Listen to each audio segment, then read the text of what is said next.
There we go. Okay. Okay, so back to this same article, August 10, 2022. Jim Rickards, who I think is also a friend of yours. Yep. He, speaking of this new digital currency, he said the new, quote, digital tokens can be turned off if the government doesn't like what you're doing. Is that, in your understanding, a feature of what we're trying to be presented with here? Yes, it is, Larry and Abe and all viewers. It's beyond, to me, it's beyond comprehension. I'm not going to read every one of these, but here's a few bullet points. It could give an expiration date on currency. It could restrict and limit on savings. In other words, you're only allowed to keep so much in your bank account, and if you don't spend it by such and such a date, it evaporates. Now, I'm not saying all these will be implemented. I'm just saying this is what the possibilities are. Zero privacy. All transactions are tracked and recorded forever. Geographic spending limits. In other words, as long as you spend in your own hometown, you could go, but if you're overseas or whatever, maybe not. Again, possibility. I'm not saying this is exactly, but they have the power to do this. Digital assets must mitigate climate change and pollution and promote financial inclusion and equality, whatever that means, right? It's very vague and it could be implemented as they see fit without your vote or concurrence. Negative interest rates become a possibility, which of course we already have them. Real-time monetary effects of inflation, automatic tax collection, automatic collection of government fines, tickets, child support, student loans, etc. A direct account with the Federal Reserve. Local banks may cease to exist. Elimination of fiat paper money. You can make payments with your device, which we do now. Financial institutions have the ability to enforce social credit scores, which you can ask you about that. I'm sure most on here are familiar with what that means. And a universal basic income will be distributed through central bank digital currencies. And on the universal basic income, it's possible. Again, I'm a thinker and I'm a forecaster. And whenever you go out in the future, you're risking being correct. But think about a collapse, further collapse in the system, so that the Social Security, medical payments, the military pensions, government worker pensions, all this stuff doesn't float anymore because of the debt jubilee or debt collapse. However, we've got a solution. We've got UBI. Everybody that was getting Social Security gets a universal basic income. Everyone that was getting a military pension now gets a UBI, and on it goes. Now, I'm not saying this is what's going to take place. What I am suggesting is I am connecting the dots on how these evil control freaks have envisioned your future without you being able to say hardly anything about it. Yeah, I'm just looking here at this another article that came out just yesterday, and here's the title: Federal Reserve announces major, quote, pilot exercise for ESG social credit score system, and the subtitle is Climate Finance is almost identical to that of the Chinese Communist Party's social credit score system. So that seems to bear out exactly what you're saying. This just came out yesterday. Yeah, and I mean, it doesn't need further comment, but I will. I mean, it's basically 1984. It's the thought police. Not only is it what you might say in social media, but you may be thinking the wrong thing, and don't think that's going too far. I mean, these ideas are actually being tested in some arenas. So it's a very, very sad day for freedom-loving people globally. And again, speaking again for myself, I love to gather the troops, but speaking for myself, it requires peaceful resistance and further education. And I'll again commend UPMA for being, let's say, at the tip of the spear. I mean, you were one of the first to put gold and silver back into circulation with what the governor signed when I was lucky enough to be there and be invited to thank you for that. And it's gone on to many other states. I think there's 13 right now.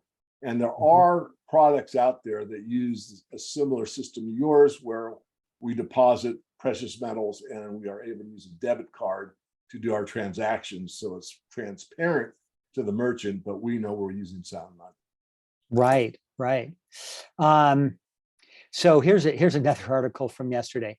China tells state banks to prepare for a massive dollar dump. So what would that mean to us if China decides to dump their dollars? Well, it's already started. I mean, the UK, all the currencies are going down against the dollar, except for the Russian ruble, which is a special case currently. And what it means is that there's a liquidity squeeze. So people, entities, nation states are going for the most trusted and the currency they have the most confidence in, and that's US dollar, because most debts are US based or US dollar based. So that's the big squeeze. And once we get to that point where everybody's got to have dollars, and it goes higher and higher as it is, there will be a time when it will be less trusted because the inflation rate is so high, people don't know what to do with it. Right. Other than spend it to get something of real value. And that's when the run to gold will begin in earnest. So if China were to sell too many dollars, or sell, let's say, treasury bonds, bills, and notes, which is what they're really talking about, when you start selling anything, it causes a lot of selling pressure. And in the bond market, that means that bond prices go down, which is highly deflationary. And so you will have a money contraction, and yet the dollar will be bid higher in interest rates to keep more suckers holding on to it. Yeah. Yeah, absolutely. So let's talk about, as we kind of wrap up here, let's talk about some solutions. You mentioned the like a debit card, tethered to your, so we offer that to UPMA members. You also referred to the gold leasing programs. That's another thing that we've been doing at UPMA, working with Monetary Metals and others, Goldback, others on that. What's your view about that? Because there's two things you do with money, right? You save it and you spend it, right? So as far as saving gold and silver, and you're familiar with the Monetary Metals programs, we have very similar programs, and we actually access some of their programs. What do you see as the advantages and features of a kind of precious metal economy where you can actually save and earn interest on your precious metal holdings? That's that didn't exist in 2011, did it? And Larry, too, I want to just interject too. There's also some questions being asked by some of the members in the chat window too. I'd like to see if we could ask Morgan too after this. Yeah, yep, we will. I see those, and so we'll wrap up with a number of those as well. Okay, well, first of all, the money supply, if it's on let's just say we're on a gold standard, and a true gold standard. So as the population increases, there's usually a need for more money. Well, the mining supply of gold increases at about a 1.5% per year, and has done that on average for a very long time. So we are basically increasing the money supply. But if we had real interest rates based on what the market forces were, then we would be able to determine the value of future money. And on a gold standard, they're usually pretty low interest rates. So I am for a return of on capital, but it's got to be within reason. In other words, the expectation that you can double your money every year in the stock market is ludicrous. A few businesses can double their business in a year or two if they're small and they're very innovative, et cetera. So the capital formation that happens in a true free market is a wondrous thing.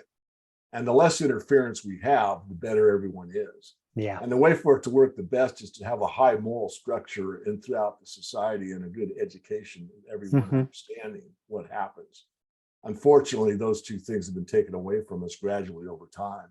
So I am for that idea, but I would state as conservatively as possible, because I am, And conservative, as anyone on this call probably knows, means you conserve. It means that you cherish what you have. You're a good steward. You use, what you are not a spendthrift.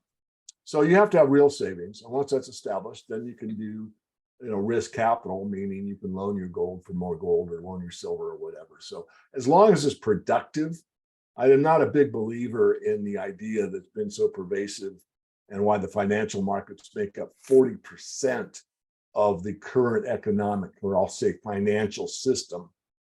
And that's just people playing a big casino game, trying to make money with money.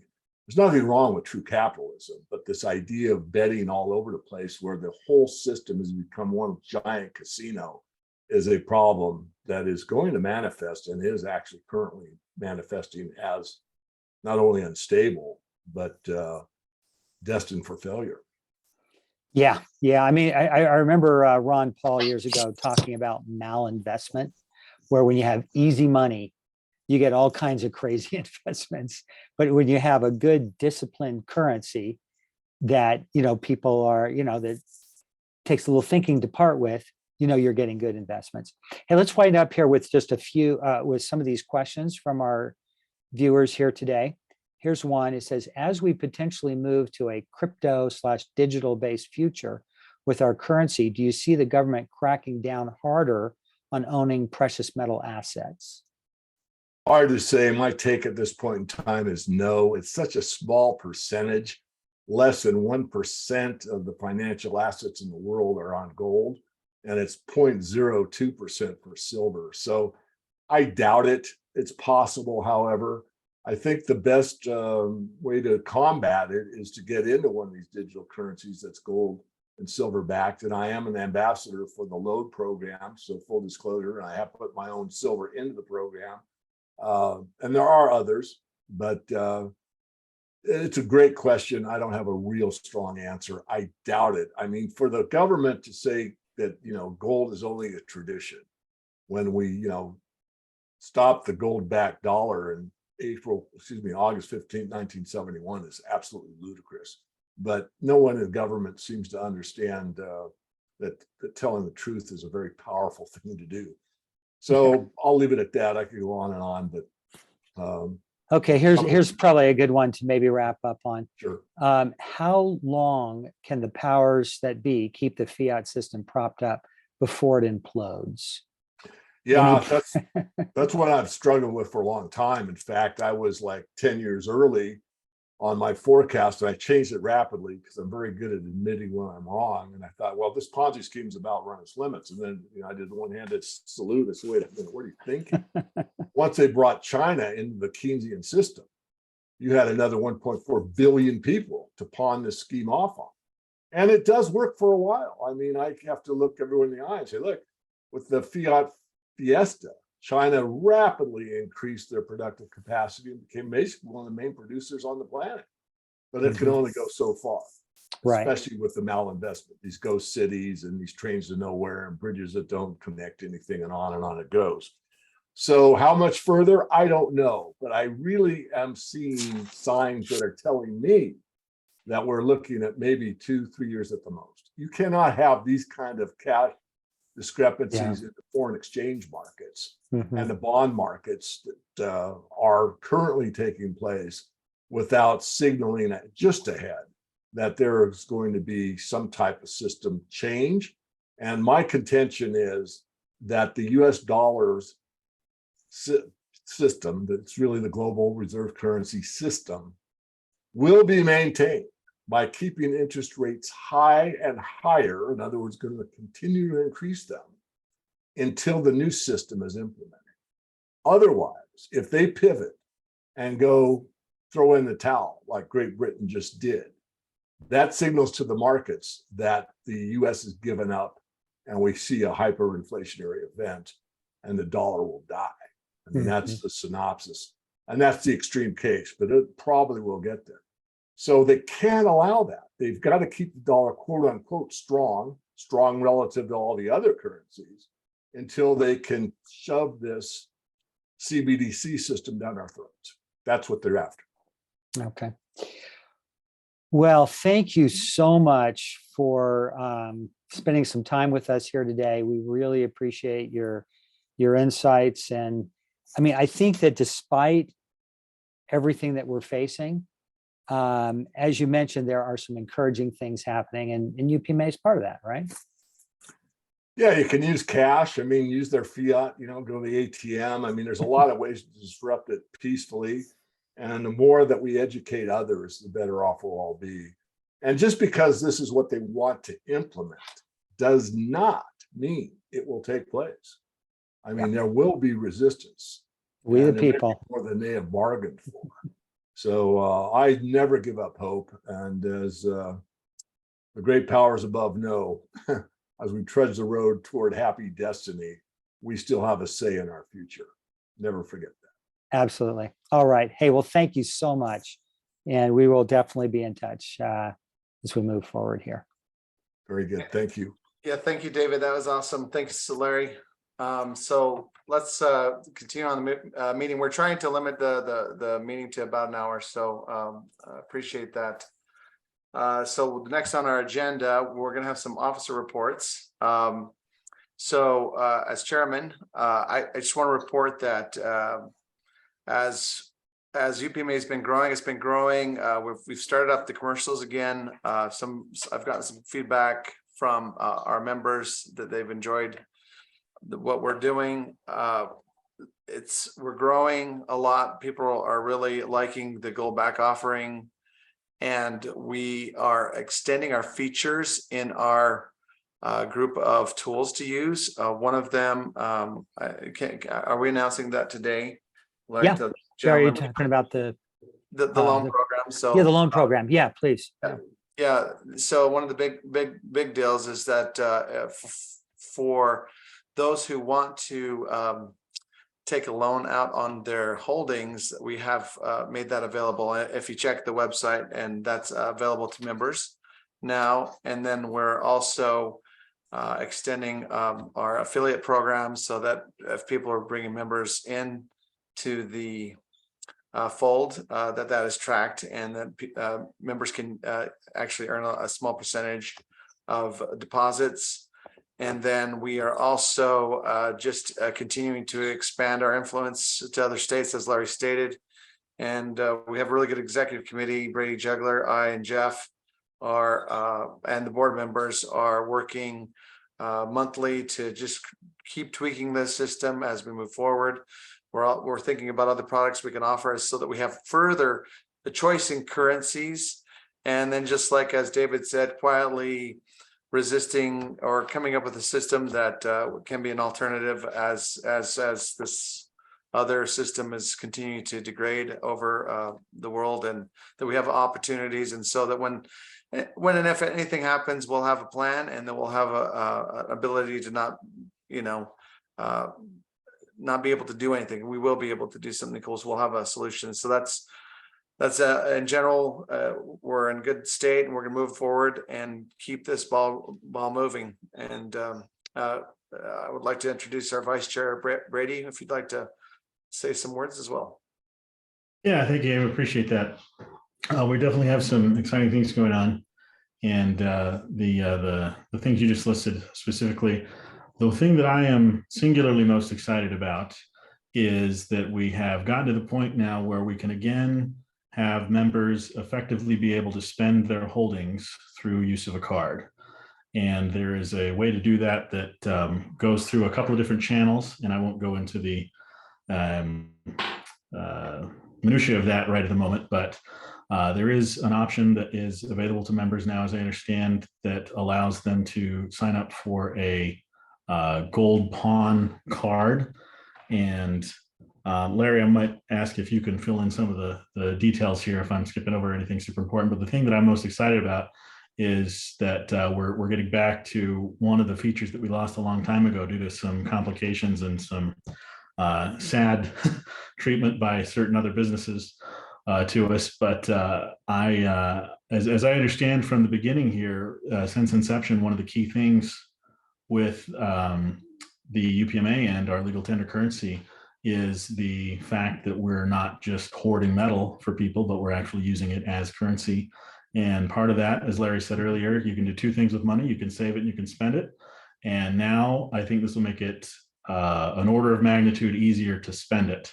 And that is something that I've been working very hard to see get done. And I appreciate especially Larry and Mark Hilton and their efforts to make that happen, and the other people that were involved with that. So thank you guys, appreciate that. And Larry, I wondered if just real quick here, without going too deep, if you could just maybe explain in 30 seconds or so anything that is important for how people can get signed up with that, or what needs to go on. Yeah, I actually, thanks, Brady. I actually have a slide on that that I can pull out during the general counsel Okay, report. So perfect. I will definitely address that. Thank you. Yeah, thank you. That is the thing that, like I said, I'm singularly most excited about. I think that the direction that we're going in and being able to integrate more opportunity for our members to be able to use their gold and silver and as legal tender and other options without being reliant on fiat currency to do what they need to do to survive. I think we're making huge leaps and bounds this year. So very excited about that. And that's concludes my report right now, but just very excited. And thanks again for everyone that's participated in everything we've gotten accomplished this year. Thank you. Thanks, Brady. So next on our list, we have an audit report from Lowell Nelson. I think one of the most important things that we do as board members and officers of UPMA is this audit report, because in the past, and Morgan would probably, or David would really say this as well, that is the gold in the vault? Are we there? Is this being transparent enough that we can see it? And so that's I'd like to say is our most bright feature that we're going to hear from. So Lowell, if you could give us a report on the audit. I think Ron was actually going to do that for us. We're going to be hearing from Lowell a little bit later. Okay, so Ron Hilton? Yeah. Give us the report. Okay, Ron, that would be awesome. Thank you. Okay, can you hear me? Yeah.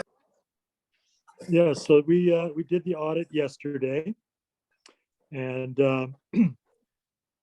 we felt really good about our operation. We had all the numbers correct, and there are sufficient holdings to cover all the account balances.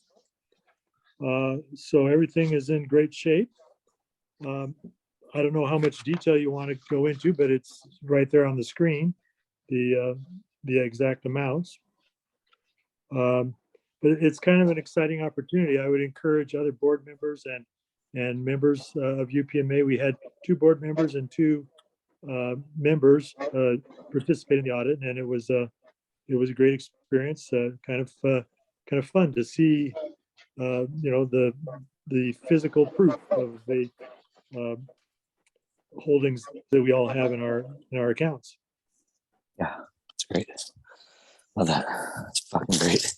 Yeah, it's just, and as if for a little bit of detail for those that may not know, that we go in there, we count every box, every coin, and go through all the piles, and it's quite a process to do it, and it takes a lot of time and effort to do it. But in the end, we love this. Was one of the key issues of having this membership option, is that we do have the ability to audit the gold and silver that we have and on deposits, so that we can keep it above board.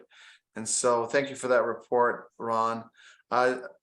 Larry, you have some a report as well. This is our general counsel's report, if you'd like to proceed. Okay, very good. Let me just kind of walk us briefly through this. So I just want to touch on the asset pawning or the loan program that Brady alluded to, the e-commerce website, IRA support that we have, what we've done with fees and dues. Also, let me just mention these last few points. I've got some additional slides on the first 3. But what we've done is we've tried to make, with support of the board and the executive committee, the whole kind of dues and fee structure much simpler to understand. So there's been a merging of the dues and the vaulting fees. This doesn't really equate to additional fees. It's just that instead of seeing multiple lines on your monthly statement, you'll just see a single support, a single fee. There are some holdings, like, for example, the gold backs that don't actually carry vaulting fees. And if you just have that, then the dues are actually covered by Goldback Inc. So you won't see a line on that. Then also we've added, some people have requested, because sometimes you create an account using one email address, but then over time that email address falls into disuse. And so we've had requests for, can we, change the email address? So we're not changing the email address because that's important in terms of maintaining, the integrity of the system. But you can now add an contact email address. So you can do that through your profile page. So that is now available. You just click on profile on the menu on the left-hand side. We also have daily published rates that are available without having to log in. So you can go to the UPMA website and pull those up under rates. Just some of the internal process enhancements that we've been doing to try to be able to serve our members better. We are implementing a kind of state-of-the-art warehouse management system to streamline our shipments to you when you're withdrawing, and to really be able to track all the various precious metal holdings that we have for our members. And we've added an integrated service request system that makes it more efficient for us to respond to member requests. So let's look here, just kind of looking at this, the loan, or if actually technically it's a pawn transaction that we're doing. And where you would see that is when you go in and you do when you set up your monthly draw, you can set it up to liquidate your holdings, which potentially could trigger a capital gain, or you can do a pawn transaction, which clearly would not. So now you have that choice.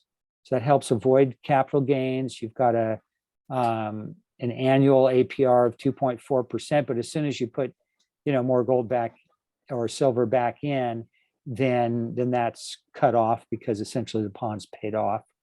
It has the same $10,000 limit within 30 days. And those withdrawals are distributed on your TrueLink card. And if you do have insufficient funds at some point, then it would automatically liquidate. So these are some of the details that Brady was referring to. Larry? Yeah. Larry, can I just one thing, I was wondering if you could go a little bit deeper on that there. Yeah. And I don't want to go too deep that it's the boring stuff, but I'm just wondering if you could just explain I guess the thing that I want to make sure that members understand is that this gives them a route to where they can transact and not actually touch paper if they choose to. So they can have gold in their account, and they can pawn that gold to transact for the card for any merchant anywhere. And then they can actually pay that pawn off with metal again. So they're not actually touching fiat currency if they choose not to. I couldn't say it any better. That's exactly what this is designed to do. And this is your gentle reminder that it's 15 minutes till the end of the meeting. So. Okay. Just a couple more quick things here. Appreciate that. Also, there's a new e-commerce site that we beta tested that Alpine Gold has put out on their site, and will be coming to the UPMA site shortly. This allows people to go ahead and acquire precious metal currencies just right at the site in a very streamlined way for UPMA members. At the time they do that, they'll have the ability to say whether or not they want it delivered to them or vaulted and held for them. That's something that nobody else would would be able to have. So the vaulting is, I think, a huge advantage there. Let's see the next. Here is we now have support for IRAs. So and then you can put funds into an IRA and then put it right into a lease if so desired.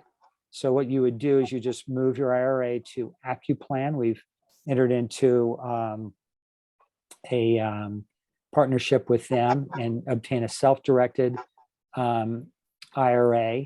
Then you'd create a new UPMA account with a zero balance for that IRA. Then AccuPlan would move those funds over, and you can lease or exchange those funds. But because it is an IRA, you can't withdraw them without some kind of a tax penalty as specified by the IRS. And then just a look real quick at our membership. You'll see that we have members in all 50 states. You can see that Utah, in terms of account distribution, is about 10% of that. You can see kind of so we've got, foreign about 11%, Utah 10, California 8%, Texas 6, and so forth. So that just kind of gives you a sense, but we actually are in all 50 states and other countries. In terms of account value distribution, you can see the lion's share is in Utah, but there's significant representation in other jurisdictions as well. Our holdings continue to increase, as you can see, 2019, 2020, 2021. So that's good. And these are the details on that. And our membership is now up to 43,000. So just 2 years ago, so that's in 2 years, that's like a 12,000 membership increase. It's very exciting. Okay, gold-backed sales have, as you can see, just jumped significantly. There's been great interest in the gold-back just because of its ability to really facilitate those physical point of sale types of transactions. Goldback just recently released the Wyoming Goldback, which was highly anticipated, and that actually is now being distributed through every single coin shop in the state of Wyoming. They all signed up because of its popularity. So that's a 93% growth year to year in gold-back adoption. Oops. Oh, somehow I lost the screen there. Let me find that again. And but I think that was the end of my presentation. And next we move, I believe, to the bylaws report. So let me pull that back up. And Yeah, while you're pulling that up, do we want to just have Lowell go ahead and start? sure. Okay, Lowell, do you want to give us our bylaws, our committee report and the Constitution? Really quick before we do that, Larry, could you re-mute everyone again if you can? Sure. Thank you. I think there was one last slide there on the leases, Larry. Oh, okay. Could you just describe that to me? Because I lost I'm just pulling up that screen again. So this is Mark. Do you want to go ahead and just kind of give us a little? Yeah, it was just last year we announced the lease program, and it was just a quick report. Well, people will be able to see this, but showing the amount that we have in leases. We have about 4% of our gold holdings are in leases, gold coins, less than 1% of silver, but quite a bit of the gold backs of our holdings, over 50%. And we also made a point that we have some new opportunities to handle a higher volume of gold, in particular gold coins, so Gold Eagle leases, if memberships desire, to do that. So contact us if you want to move some of your holdings into a lease. for any of the three currencies. It's a good way to get a return on your investments that if you're not actively using or requiring those assets. So that's basically what that slide said. Okay, excellent. Sorry, I missed that. Okay, back to Lowell. Okay, thank you. The committee met and discussed one bylaw amendment proposal since last year. And that was an amendment proposal about committees, which Kirby Glad was kind enough to draft. It's an excellent proposal. The committee met and discussed it. I think we've talked about it as a board one time. I think the board of directors has visited about one time too. Kirby, you may need to remind me, did the board approve that back in our May meeting? The board discussed it, but it doesn't require board approval. Only the members need to approve it. Do you have a copy of that? I've got it. proposal? I've got it right here. I'm going to pull it up for you in just one second. So while let he's me- pulling that up, I'll just mention that the committees are called standing committees, and they would be the executive committee, a bylaws committee, a preparedness committee, a marketing committee, and a nominations committee. So those 5 committees would report to the board of directors. And then, of course, this bylaw describes the duties of each of those committees and how each committee is composed. You know, for example, at least 3 members of each committee, but no maximum number and so forth. So I think as soon as we pull this up, we can take a look at it and we could vote on it as membership if that is your wish, Mr. Chairman. Is that in order? Yeah, yes, go ahead. Okay, so here we have, can everybody see this? Do you see this, Lowell? Yes, I do. Thank you. Okay, so I think you just kind of went through the purpose Mm-hmm. and then the actual wording is here. Yes, thank you. So number 1 there, it names all 5 committees. Then point A talks about the executive committee. Point B talks about the bylaws committee and so forth.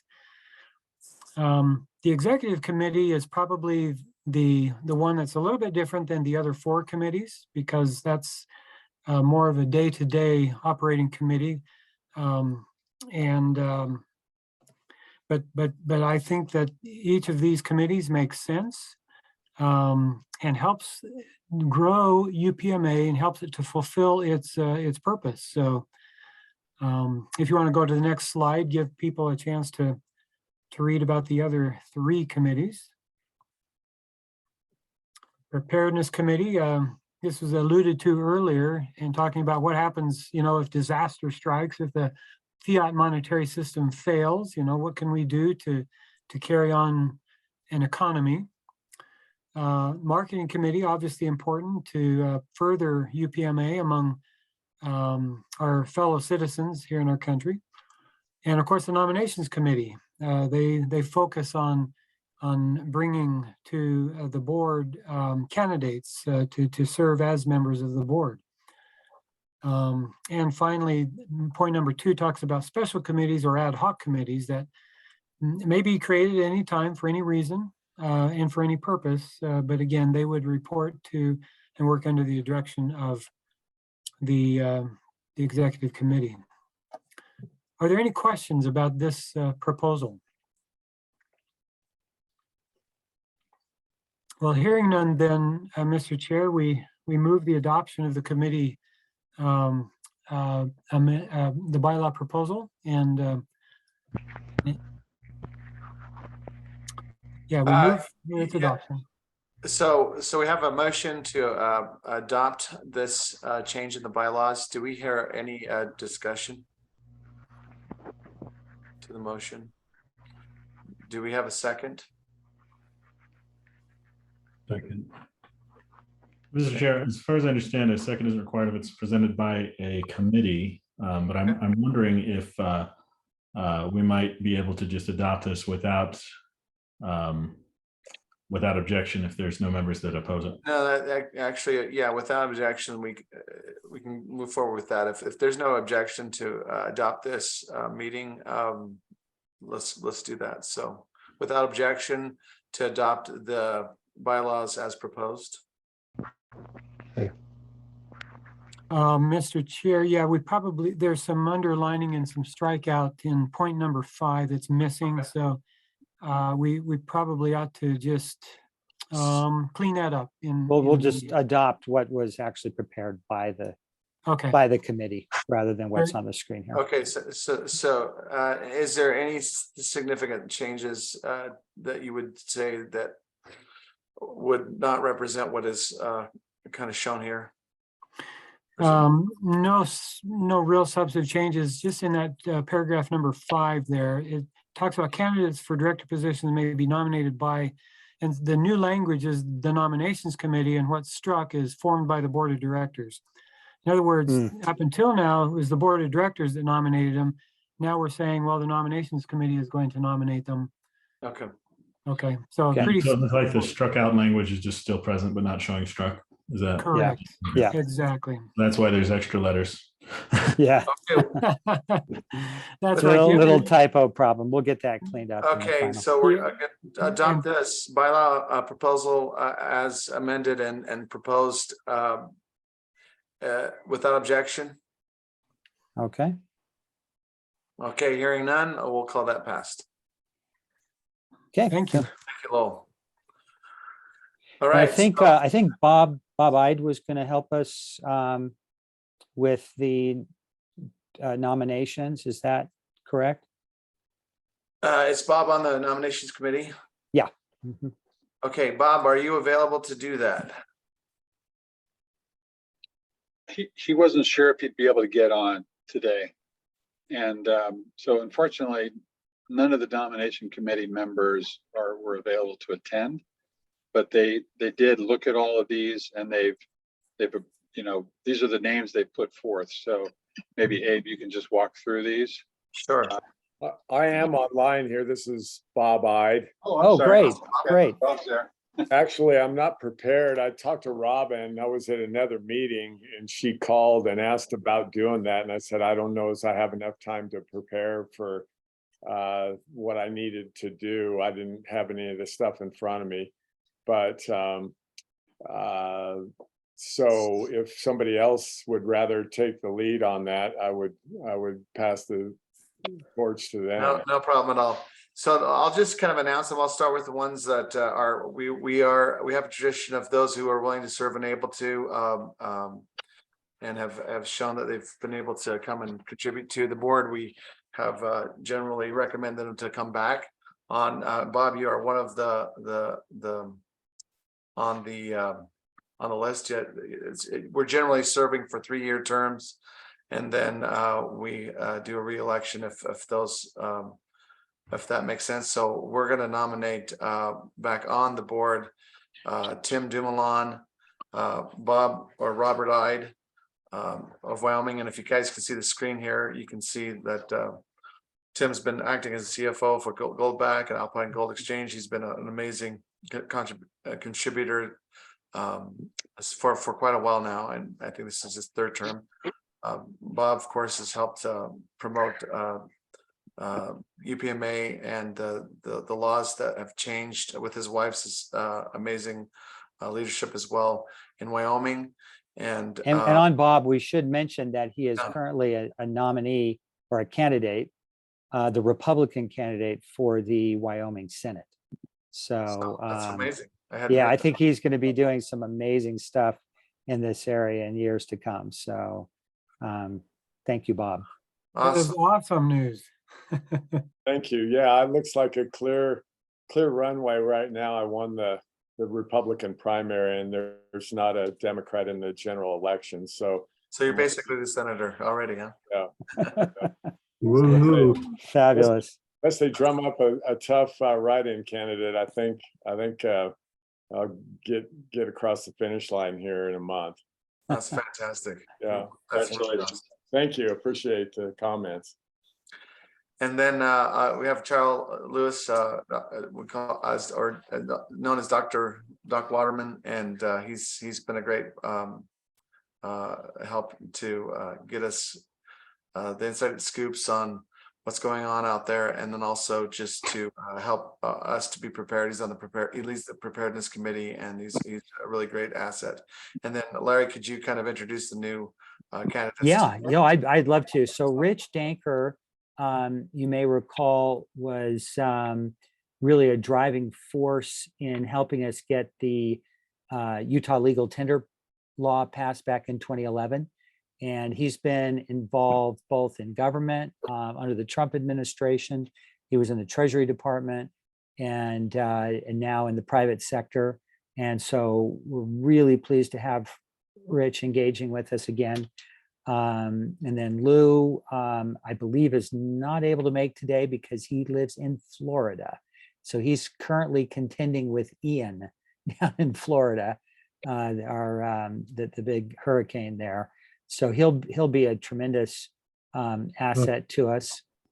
Claude Richards has been a great supporter of UPMA for many years. We're very excited to have him on the board, and Lynette Zhang is really of the same, cut from the same cloth, in terms of a real, enthusiast for what we're trying to do here. So I think these are all excellent nominees. And I believe that as far as the elections, that Kirby is going to kind of walk us through that and just kind of explain, we actually have as many nominees as there are seats. So if we could perhaps, if it's all right, Abe, have Kirby kind of walk us through that so everybody understands what's going on. That sounds great. Thank you. Kirby, go ahead. Thank you. So the bylaws provide two methods of making nominations. We do not take nominations from the floor. The two methods are the nominations committee, which is responsible to recruit and invite people to serve on the board.